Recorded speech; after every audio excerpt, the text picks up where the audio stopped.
Lindy Fitness. And this one is more going to be more on the Lindy rather than the fitness, aka this one's for the dancers. Also, if you just want to hear my commentary on this niche hobby that I have that is Lindy Hop, feel free to stick around.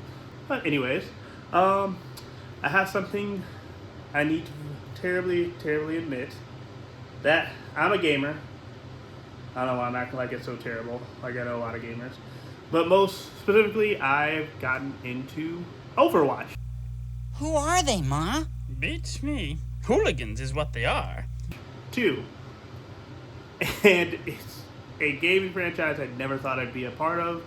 A gaming community I never thought I'd be a part of. Because a lot of the things that I've heard about the community. But from what I also know, when it comes to like first person shooters, at least we're not Valorant.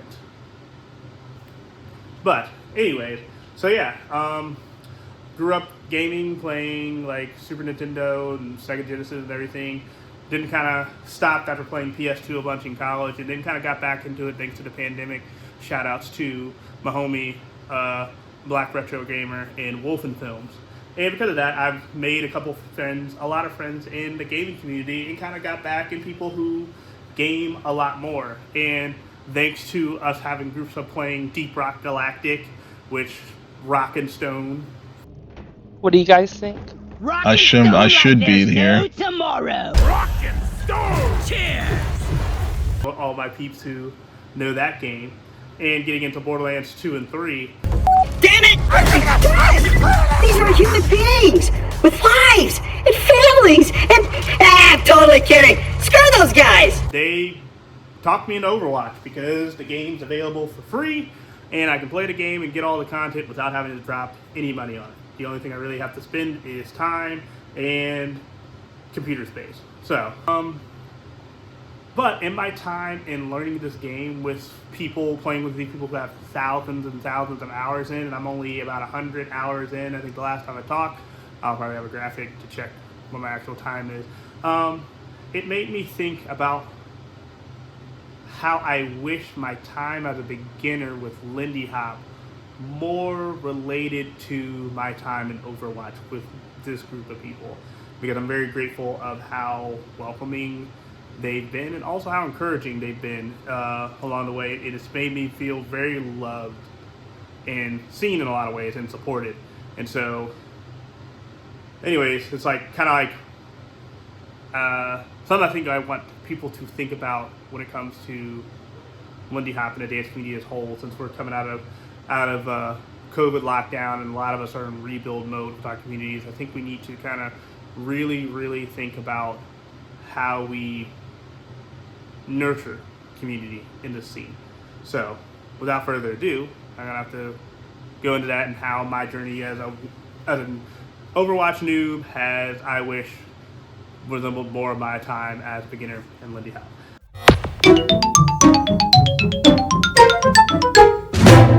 I think first things first, we need to get into what is Overwatch. Overwatch is a free-to-play, always on, online, and ever-evolving live game. Team up with friends regardless of platform and jump into a reimagined person versus person experience. So it's a first-person shooter with teams of 5 heroes in 5 different kind of games called Flashpoint, Control, Escort, or Push. And I mean, honestly, the team comprises of heroes filling 3 different roles, where you have one person being a tank, 2 people doing damage or DPS as I'll refer to them as, and 2 supports. The tank, which is honestly kind of my favorite role, in that tanks are heroes who soak up damage, create space for their your team, and break apart fortified positions like closely grouped enemies and narrow down choke points. Pretty much the first person in, or as I like to describe it, it's pretty much willingly sticking your face into a propeller of a plane and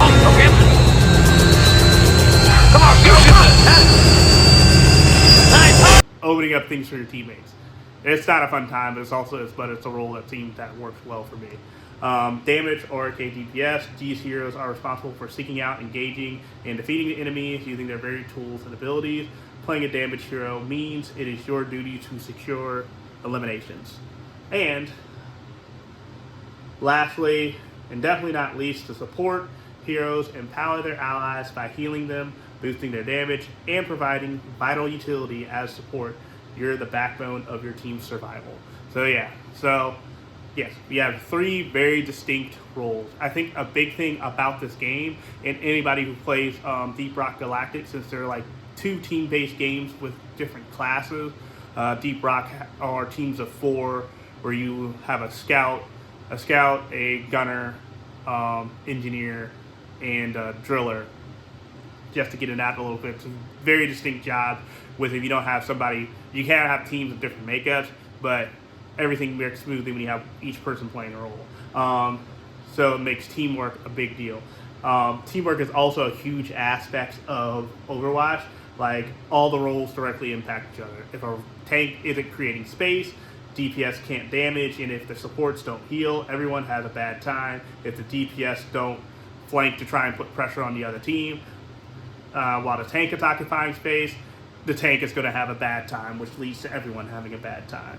So being a noob with experienced players was very, very daunting, because naturally I am not going to be good. I was pretty terrible, couldn't aim, didn't know the maps, didn't know where to go, and these people were so supportive of it, though it was like ample times I was costing us matches. Granted, but I mean, they're chill, and that's, I think, a big thing.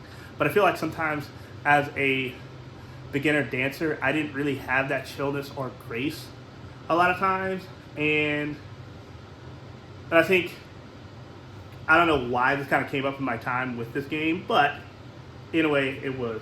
I think a huge thing that was different being a noob in Overwatch with my team is they valued my previous experiences and kind of tried to tie that to what was currently going on in the game.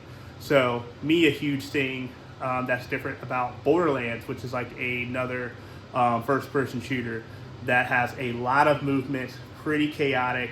You have run around, you can climb just about on anything and everything, and jump and run and sprint and slide. So it's a very fast pace. So I was thinking Overwatch 2 is going to be similar to kind of like Borderlands 3 maybe, but no, it wasn't. It was a much slower paced game, and that was something that was very frustrating. But all my team guided me towards characters that play similarly to folks from Borderlands. So, with Ash being able to aim down the sights of her main weapon was a helpful adjustment for me to have something that felt familiar, along with Sojourn, who is able to slide in and out of cover, which are honestly 2 of the people I use a lot for when I play DPS, which is funny and made to adjust when I game quicker. Why this was a big deal, and I felt like I was never shamed for that background. I don't feel like I was giving much grace to a beginner dancer. I had a lot of experience and knowledge listening to jazz growing up. So, like, and me being the honest person I am when it comes to situations where I hear certain bands and things like that, and like contemporary bands, and people are super excited, but then I hear them and I'm not really as enthused. And I tell them, like, oh, like, yeah, that was good, but I don't really see what the hype was. A lot of people put me down very aggressively, though I did tell them I had a lot of experience listening to jazz music growing up, so I did have a trained ear. And I felt like, I think with the tables turned and experience that I have when I come across newer dancers who are longtime jazz listeners, is trying to understand what music did they do listen to and what people they did listen to, and invite that as a jumping off point to really insulate them into the community, which is something I'd never really had for myself. So it's something I try to do a lot as a DJ. And even with that, like, if you have previous dance experiences, and I know a lot of other dancers can attest to this, it's like more so being told on what you could utilize to kind of help you adjust to the dance more. You're kind of told to forget those things and go on without them. And this is how you dance Lindy Hop, and this is Lindy Hop, this is how it should dance. It's kind of something I was kind of told a lot of times. And I mean, I've even been told to my face by an instructor that I wasn't really a Lindy hopper because I couldn't move a very specific way that was very unnatural to me. So I feel like there's not encouragement to kind of latch on to the things that you know and bring that into this dance. Rather, with like my time in Overwatch, I was very much encouraged to bring in skill sets and experience and knowledge from previous games into this, and it helped me to build off that at that point.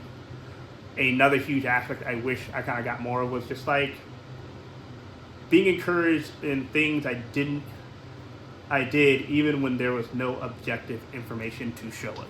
Now, one thing about Overwatch compared to Lindy Hop, Overwatch is much more objective with things. Like you have statistics showing how much damage you put out, showing how many eliminations you've had, how many times you assisted teammates on eliminations, like how many times you've been eliminated or died. Also, you have like how much damage you've put out, also how much healing you've put out as a player, and how much like damage you mitigated as a player, depending what your role like you're playing. So you can have a lot of measures. Lindy Hop is just very subjective because I mean it's a visual performing art, so it's not going to be as much objective stuff.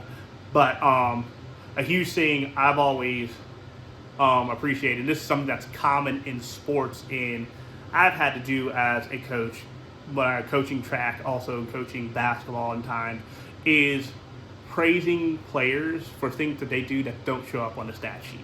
And that's something like I think a lot of like hardcore sports fans understand. It's like, oh, that's something they did that's never going to show up on a stat sheet. You'll hear it now, watch football or something like that, or basketball, or even baseball. You'll hear commentators talk about that. It's like, oh, that player did a thing that's not going to show up for a stat sheet, but that is huge for their team.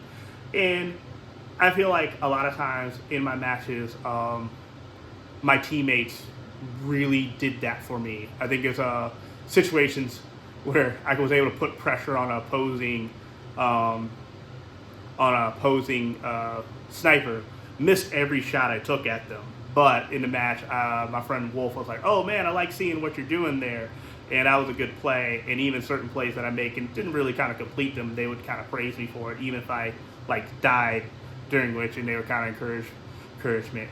And I feel like the dance equivalent of that is, I think we need to make it more commonplace that we praise dancers for their dancing outside of contests or performances. I think performances, like, because I remember being a beginner dancer, a lot of people, I did not really feel seen until I finaled or placed or won in contests early on. I still feel that today, that a lot of people don't really compliment my dancing unless it's like there's like a trophy or some kind of placement attached to it.